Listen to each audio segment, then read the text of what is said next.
Il troppo stroppia. Marco Michielli, presidente di Federalberghi Veneto, non usa mezzi termini per nascondere la preoccupazione della categoria che sta assistendo alla nascita della nuova cittadella dell'ospitalità nella zona della stazione di Mestre.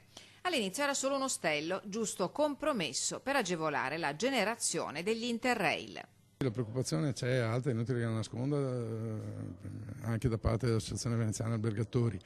Il tema è che in Italia non si riesce mai a fare, nel nostro paese e nel Veneto a maggior ragione, non si riescono mai a fare le cose equilibrate.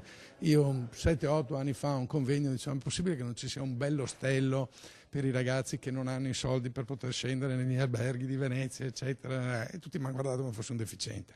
Ne hanno finalmente fatto uno. Bene, ero tanto contento. Oggi il progetto è decisamente cambiato ed è destinato a modificare il biglietto da visita della città di Mestre. I capannoni sfitti e le brutture di via Can Marcello sono stati sostituiti da 5 megastrutture affidate alle più note catene alberghiere austriache, tedesche, israeliane, cinesi e anglo-irlandesi.